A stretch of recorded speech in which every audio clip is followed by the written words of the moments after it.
welcome to the Pro Ticker Deep Dive. Thanks. It's really great to be here.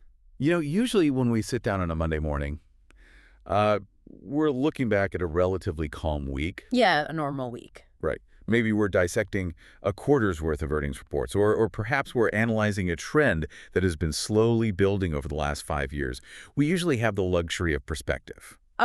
Perspective is a luxury we definitely do not have today. Exactly. Today is just different. Yeah. We are looking at arguably the most chaotic, really high-velocity 48 hours in the history of American trade policy. It really is. If you checked out of the news cycle on Friday morning to go have a nice weekend, and you just logged back in this morning, Monday, February 23rd, 2026, you're looking at a completely different planet. I mean, it's not hyperbole to say the economic map of the world was redrawn twice in a single weekend. Yeah. We went from a massive constitutional reset on Friday to a frantic economic escalation by Saturday night. So let's set the scene for you listening at home, because the whiplash here is genuinely hard to process. It's a lot. It is Monday morning. Just 3 days ago on Friday, the Supreme Court dropped a bombshell, a genuine legal earthquake. They struck down the administration's primary tool for tariffs, the IEEPA. Right. And on Friday afternoon, the mood in the business community was borderline euphoric. It was. I saw the immediate reactions. Supply chain managers were practically popping champagne. Oh, absolutely. The feeling was okay. The courts have stepped in. The trade war is de-escalating. The rule of law has reasserted itself. That was the narrative on Friday at 2 p.m. And then came Saturday. Right. And by Saturday night, that champagne was back in the fridge, corked, and everyone was scrambling. Because the president didn't just accept the defeat, he found a new law, an older law, actually, and he imposed a global tariff that is actually higher than where we started in many cases. We went from 10% on Friday afternoon to 15% by Saturday night. It's like watching a game of legislative whack-a-mole on steroids. That is the perfect analogy. It really is whack-a-mole. You have the Supreme Court, the highest court in the land, slamming down the mallet on one legal authority saying you cannot use this hammer. Right. That was the International Emergency Economic Powers Act, or IEEPA. So the administration doesn't even blink. They immediately reach into the toolbox, grab a dustier, older hammer, Section 122 of the Trade Act of 1974, and they start swinging even harder. So that is our mission for this deep dive. We are going to unpack this entire sequence. We need to understand Learning Resources, Inc. versus Trump, which is the case that started this fire. The spark. Exactly. We need to explain this obscure 1974 law, Section 122, that suddenly everyone in Washington is reading up on. And we have to analyze what this means for businesses who went from relief to absolute panic in the span of a weekend. And we have to do it while acknowledging that the dust hasn't even settled. We are in a state of what some analysts are calling perpetual uncertainty. Let's start at the epicenter. Friday, February 20th, the Supreme Court ruling. This was a 6-3 decision. Walk us through the mechanics here. So the case was Learning Resources, Inc. versus Trump.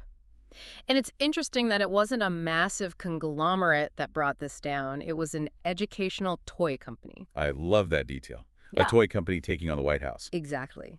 They challenged the president's authority to use emergency powers to levy tariffs. Specifically, they targeted the use of IEEPA. We hear this acronym constantly, IEEPA. What was it actually intended for? Because I assume it wasn't written to tax Legos. Definitely not. Historically, IEEPA is a sanctions tool. It was designed for national security emergencies. Like actual emergencies. Right. It's the tool you use to freeze the assets of terrorists or to block banking transactions with rogue states like North Korea or Iran. It's a break glass in case of war kind of tool. But the administration had been using it for trade policy. Right. Their argument was creative. They said, look, the United States has a massive trade deficit. That deficit threatens our national economic security. Okay. Therefore, it is a national emergency. Therefore, we can use IEEPA to regulate imports. And the catch was in that word, regulate. Precisely. The administration argued that regulate includes the power to charge a fee, a duty, or a tariff. And the Supreme Court said? They said no. Specifically, the Chief Justice led the opinion. They looked at the grammar of the act. They ruled that the power to regulate importation does not include the power to impose duties or taxes. And this is where they invoked a very specific legal concept called the Major Questions Doctrine. Okay, let's unpack that. The Major Questions Doctrine.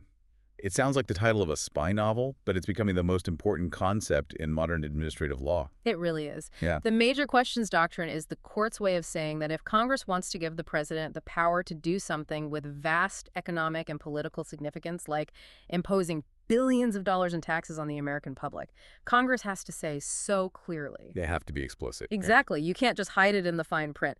The metaphor often used by legal scholars is hiding elephants in mouse holes. Elephants in mouse holes. Right. You don't hide an elephant, which is the power to tax the entire U.S. economy, inside a mouse hole, like the vague word regulate. This goes back to the absolute basics of the Constitution, right? Article 1. Exactly. The power of the purse. Yeah. The framers gave Congress alone access to the pockets of the people. That was the exact phrase invoked in the ruling. So the executive branch can't just bypass that. No, they cannot use emergency powers to bypass Congress for revenue generation. If you want to tax the people, you need the people's representatives to vote on it. Now, looking at the political fallout, this must have stung the White House. Because looking at the breakdown of the vote, it wasn't just the liberal justices voting against the president. Not at all. This was a 6-3 decision where two of Trump's own appointees, Justice Gorsuch and Justice Barrett, voted with the majority against the administration. That is significant. These are justices he put on the bench. It shows that for those justices, the textual interpretation of the law, the strict reading of Article 1 was more important than political loyalty. They essentially said the text is the text regardless of who is in the Oval Office. Which explains the reaction we saw from the White House. It wasn't just a standard press release disagreeing with the ruling. It was explosive. President Trump called the decision a disgrace. He called it deeply disappointing. But he got very personal, referring to the justices as fools and lapdogs and even calling them unpatriotic. And he specifically praised the dissenters' right. He did. He called them the great three justices, Kavanaugh, Thomas, and Alito. They were the ones who argued that regulate does include the power to impose tariffs. But they lost. Right. They lost. And in the eyes of the law, a 6-3 loss is a total loss. So on Friday, the ruling comes down. And I think there's a lot of confusion out there about what exactly got struck down because we have so many different tariffs floating around. Are all of them gone? This is a critical distinction, and if you run a business, you need to understand this. The ruling only struck down the IEEPA tariffs. Okay, so which ones are those exactly? That includes the Liberation Day reciprocal tariffs that were imposed back in April 2025. Those were the really broad ones. Got it. It also includes the fentanyl tariffs on China and Mexico that were specifically tied to that emergency declaration. Those are invalid. They are gone. But the old hits are still playing. Exactly. The Section 232 tariffs, those are the national security tariffs on steel, aluminum, and autos. Those are totally fine. Because they use a different law. Right. They rely on the Trade Expansion Act of 1962. And the Section 301 tariffs, which are about China's unfair trade practices, those are also completely unaffected. So if you're importing steel, nothing changed. Nothing changed. But if you were importing consumer goods, clothing, electronics that were hit by the Liberation Day tariffs on Friday afternoon, you thought you were free. You thought you were free. And that brings us to the pivot. The pivot. Because I think everyone was asking this on Friday afternoon. So the court says no, and the president just finds another law. That is exactly what happened. And it happened fast. We're talking hours. Wow. The administration didn't sulk. They went to the library. They pivoted immediately to Section 122 of the Trade Act of 1974. Section 122. I feel like we're learning a lot of citations today, but this one is new to the conversation. What is Section 122? It is a fascinating, dusty corner of trade law. It's titled Balance of Payments Authority.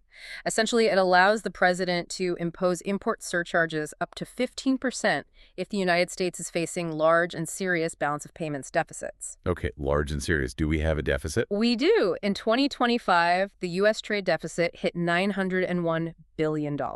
That's massive. It is. So the administration has a factual basis to say, look, we have a massive deficit. This law exists to fix that exact problem. We are invoking it. It seems like a slam dunk for them. But there's a catch with this law, right? Yeah. It's not as open-ended as the emergency powers were. Correct. Section 122 comes with handcuffs, two big ones. First, the rate is capped. You cannot go higher than 15%. Okay. Under IEEPA, the president could theoretically go to 50% or 100%. He had almost unlimited discretion. Section 122 says 15% is the absolute ceiling. And the second handcuff. Time. It is valid for only 150 days. 150 days, that's about 5 months. Roughly. Yeah. Unless Congress votes to extend it, which brings a whole new layer of political drama we'll get to in a bit. But the timeline of the escalation this weekend was just breathtaking. Walk us through it from Friday afternoon. So Friday afternoon, right after the ruling, Trump signs a proclamation imposing a 10% global tariff under Section 122. He says this is to replace the IEEPA tariffs. Okay, 10%. That's a hit, but it's a standard baseline we've seen before. But then Saturday comes around, and the president goes on social media and announces effectively, you know what, I'm raising it. He bumps it to the maximum allowed by the statute, 15%. Why the immediate jump? Why not stick with 10? The rationale he gave was that countries have been ripping the U.S. off for decades, and since the court took away his other tool, he is going to use this tool to its absolute limit. He called it the fully allowed limit. So it was a message. It felt like a show of force, like he was saying, you strike down my law, I'll max out the next one. It reminds me of what you mentioned Nixon earlier. Yes, the Nixon shock of 1971. Right. Tell us about that, because the historical parallel here is wild. In 1971, Richard Nixon faced a run on the dollar. He used the Trading with the Enemy Act, a war statute, to impose a 10% surcharge on all imports. Which was unprecedented. It was shocking at the time. It disrupted the entire global order. And that connects to today, Hal. Ironically, Section 122, the exact law Trump is using now, was created by Congress after Nixon to actually codify and limit that power. Oh, wow. Congress said, okay, we don't want presidents using war powers for economics, so we will write a specific law for balance of payments issues. But we will cap it at 15% and limit it to 150 days so they can't abuse it. So Congress created this law to say, okay, you can do this, but there are guardrails. Exactly. They were trying to put guardrails on it. And now, 50 years later, those guardrails are being tested in a way they never really have been.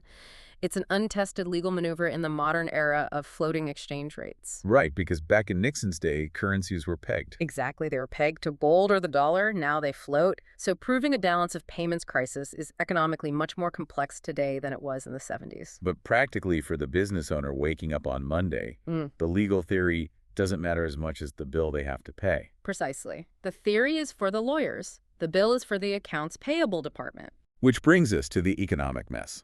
And I want to start with the multi-billion-dollar question. Refunds. Oh, the refunds. This is a mess. If the Supreme Court says the IEEPA tariffs were illegal, unconstitutional, even that means the government collected money it wasn't supposed to. Right. It's an unlawful taking. So do importers get that money back? In theory, yes. If the government takes your money illegally, they owe it back. And we are talking about a staggering amount of money. Estimates from the Penn-Wharton budget model and others suggest potential refunds could be anywhere from $100 billion to $175 billion for tariffs paid in 2025 alone. $175 billion. That is stimulus package money. It is huge. It would be a massive injection of cash back into the corporate sector. It could actually stimulate the economy significantly if it were paid out. But it is not going to be easy. No. The court ruled on the authority, not the remedy. They didn't specify a refund mechanism. They didn't say, Treasury, print the checks by Tuesday. And the administration has already signaled they are not going to make this easy. They're far from it. President Trump suggested he won't refund the money. Treasury Secretary Bessent implied it's going to be a huge fight. What's their argument for keeping it? The administration might argue that since the money was already spent or allocated, they can't just refund it. Or they might try to retroactively justify the collection under a different authority. So what does an importer do? Just write it off? They sue. It's a total legal quagmire. Importers will likely have to file individual lawsuits in the Court of International Trade to get their money back. Holland & Knight, a major law firm, issued an alert basically telling clients, preserve your records, get your lawyers ready. This is going to take years. Years of litigation to get back money that was taken illegally. Meanwhile, you have to pay the new 15% tariff starting, effectively tomorrow. Exactly. February 24th. So you have a hole in your balance sheet from 2025 that you can't fill and a new cost in 2026 that you have to cover immediately. Let's talk about that new cost, the inflationary impact. Because if companies are paying these tariffs, eventually we pay these tariffs. Yes, the pass-through. There was a debate for a long time about who pays tariffs, the foreign country or the importer. Politicians love to say the foreign country writes the check. But that's not how it works at the port. No. The U.S. importer pays the Customs and Border Protection Agency, and then the importer has a choice: eat the cost and lower profits or pass it to the consumer. And what are they doing? The data is pretty clear now. Goldman Sachs and other analysts are noting that the pass-through to U.S. consumers is exceeding 50%. So if a tariff adds $10 to the cost of a toaster, the consumer's paying at least $5 of that. Or more. And with a flat 15% tariff on almost everything, you are going to see price increases on electronics, clothing, household goods. This creates an inflationary impulse across the board. And we've been hearing about the soft landing for the economy for months now. Does this threaten that? It certainly complicates it. The real risk here is stagflation. You have high inflation caused by the tariff taxes combined with slowing growth because companies are hesitant to invest amid all this chaos. The Federal Reserve is in a really tough spot. Ben Chair Powell has this strategy called looking through the shock, right? Right, the look-through strategy. The Fed hopes that a tariff is a one-time price jump. Prices go up, then they level off. So you don't raise interest rates just because of a one-time blip. You look through it to the long term. But is this a one-time blip? That's the problem. If the tariffs keep changing 10% one day, 15%, the next maybe 20% later, maybe it expires in 150 days. Maybe it doesn't. It's not a one-time blip. It's constant. It becomes entrenched inflation expectations. Consumers start expecting prices to rise. Workers demand higher wages to match, and suddenly you have a wage price spiral. The Fed is very worried about that. And it's not just a macro story. Real companies are bleeding money. Oh, absolutely. Look at Apple. They lost $800 million in one quarter due to the previous tariffs. They're expecting a $1.1 billion hit in the current quarter. That is real money, even for Apple. And automakers. GM and Toyota are facing billion-dollar hits. The supply chains for cars are so integrated that a global tariff disrupts everything.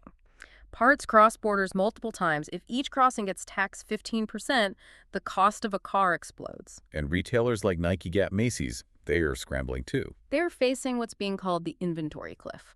I read about this. Explain the inventory cliff for us. So a lot of smart companies saw this coming or saw some tariffs coming, and they stockpiled goods in late 2025. They filled the warehouses to the brim. That buffered the consumer from price hikes for a while because they were selling old inventory bought at old prices. But the warehouse isn't a bottomless pit. Right. Those stockpiles are running out. They are hitting the cliff. But when they go to restock now, they are restocking at the new price plus the 15% surcharge. So consumers who might not have felt the full bite yet are going to feel it in the next few months as that old inventory sells out and the new expensive stuff hits the shelves. that is daunting. But here's where it gets really interesting to me.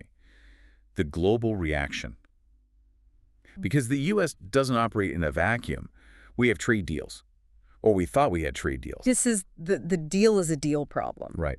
Back in 2025, a bunch of countries, the UK, the EU, India, they signed deals with the administration to lower tariffs. They made concessions.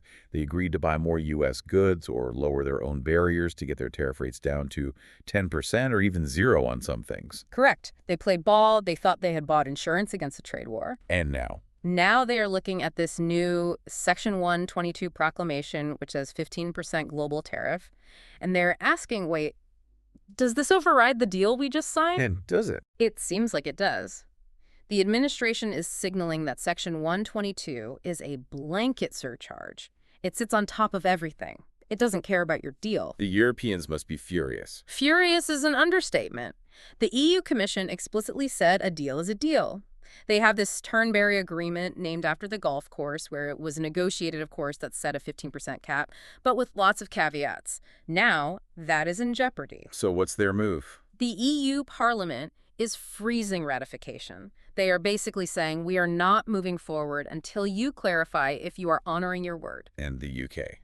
They were supposed to be the special relationship. The British Chambers of Commerce called it murky waters. They had a 10% deal. Now they are facing 15%. Their auto and pharma sectors were supposed to be protected, and now nobody knows if they are. It's total confusion. Imagine being a British exporter today. You don't know the price of your goods in your biggest market. But there is a paradox here, and this is the part that I found most surprising when digging into this. Yeah. In this chaos, where we are punishing our allies, China might actually be winning. Winning is a strong word, but relatively speaking, yes. This is the China paradox. How is that possible? China is the main target of all this rhetoric. It comes down to the math of the reciprocal tariffs versus the global tariffs. Okay, break that math down for us. Under the old IEEPA system that the Supreme Court just struck down, China was facing massive reciprocal tariffs. The U.S. was matching China's high tariffs. Effective rates were up near 35%, 40% in some cases. It was a targeted weapon aimed directly at Beijing. Okay, so that was the status quo on Friday morning. But that system is gone. It was ruled illegal. Now it's replaced by a flat 15% global tariff under Section 122 plus the Section 301 tariffs that remain. But if you do the math, some analysts, like those at ING and Capital Economics, are estimating that the effective tariff rate for China might actually drop. Yes, from about 36% down to roughly 21%. That is a massive tax cut for them. It is. But here's the kicker. Simultaneously, the rate for Vietnam, India, Germany, and the UK went up to 15%. So by striking down the law to punish China and replacing it with a global law, we actually lowered the heat on China and raised it on our allies. Exactly. It levels the playing field, but in a way that removes the comparative advantage other nations had over China. Before, if you were a manufacturer, you might move from China to Vietnam to avoid the 40% tariff and pay 0%. Now, everyone pays 15%. So if everyone pays 15% and China has better roads, better ports, and more skilled labor, You might as well stay in China. China becomes relatively more competitive again. It's a massive unintended consequence, or maybe intended, depending on who you ask, of this legal shift. that is mind-bending. But there is one group that gets a pass right: the neighbors. Yes, the North American bloc. The White House clarified that goods compliant with the USMCA, that's the trade deal with Canada and Mexico, are exempt from the Section 122 tariffs. That's a huge relief for the auto industry. Massive. If you move parts back and forth across the border, you are okay. However, there is a catch.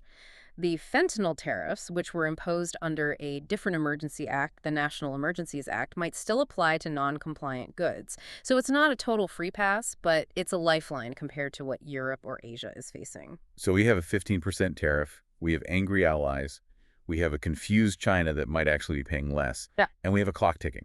You mentioned 150 days. The 150-day cliff. This takes us to mid-July 2026. What happens on day 151? That is the question. Under the law, the tariffs expire automatically unless Congress votes to extend them. And we have midterms coming up in November 2026. Right. So ask yourself, will a Congress facing a tough election vote to explicitly raise taxes on imported goods by 15%? It seems highly unlikely. It's practically political suicide to vote for a tax hike right before an election. Vote for me, I made your Walmart bill higher. Exactly. So the expectation is that Congress will not extend it. So the president knows this clock is ticking. What is the plan B? The administration has already signaled their strategy. They are going to use this 150-day window to launch a flurry of new investigations. They are trying to rebuild the tariff wall using different bricks. Which Gregs? Section 301 and Section 232. Section 301 is the unfair trade practices one, right? Yes. It allows for targeted tariffs, and they can be uncapped, but it requires an investigation. That takes time, usually up to 9 months. So they are racing the clock to get these investigations done so they can slap new tariffs on just as the Section 122 tariffs expire. It's a baton pass. And Section 232? National security. They've used it for steel and autos. They could expand that to almost any sector: semiconductors, pharmaceuticals, critical minerals. If they declare it a national security threat, they can tariff it. And I saw mention of a nuclear option. Section 338. Section 338 of the Tariff Act of 1930. 1930. That's Smoot-Hawley era. That's the Great Depression. It is. It hasn't been used since 1949. It allows the president to impose tariffs of up to 50% on countries that discriminate against the U.S. Discriminate how? Well, arguably, if a country retaliates against our tariffs, if Europe says we are putting a tariff on bourbon, the president could say you are discriminating against American commerce and hit them with a 50% tariff. That is incredibly aggressive. It's the trade war equivalent of a tactical nuke. But this administration has shown a willingness to dust off old laws. So we're moving from the rule of law to what feels like the rule of loophole. It feels like executive fiat. The Supreme Court tried to reassert Congress's power. They said, no, you cannot just tax people because you feel like it. But the executive branch immediately found a loophole.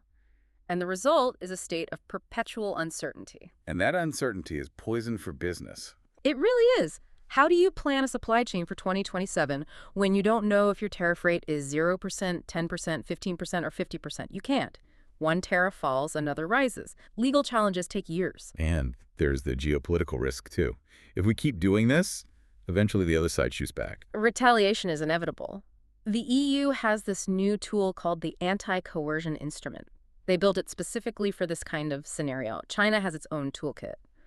If this spirals, we aren't just talking about expensive toasters. We are talking about a broader trade war that completely fragments the global economy. It's a sobering picture. Let's try to summarize this whirlwind for you listening at home. Sure. Friday, the Supreme Court says no to the IEEPA tariffs. It's a constitutional victory for Congress. Saturday, the president uses Section 122 to slap a 15% tariff on everyone anyway. Sunday, the realization sets in. Importers are owed billions in refunds they might never see.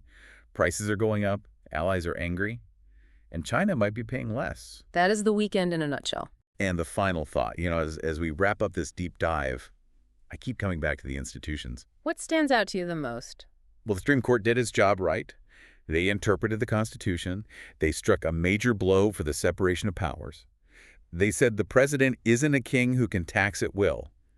But the economic reality on the ground changed for the worse within 24 hours. The rate went from 10% to 15%. It raises a profound question. Does the legal mechanism matter if the economic result is the same? If the president can just swap one law for another, is the check and balance actually working, or is it just a speed bump? And what happens on day 151 when that clock runs out in July and the Section 122 authority evaporates? Do we go back to normal? Or do we find yet another law from 1930 to keep the fight going? Something for you to think about as you watch the markets this week. Because if this weekend taught us anything, it's that the rules of the game can change overnight. My guess is we find another law, but we will have to wait and see. That is all for this deep dive. Thanks for listening, and good luck navigating the chaos out there.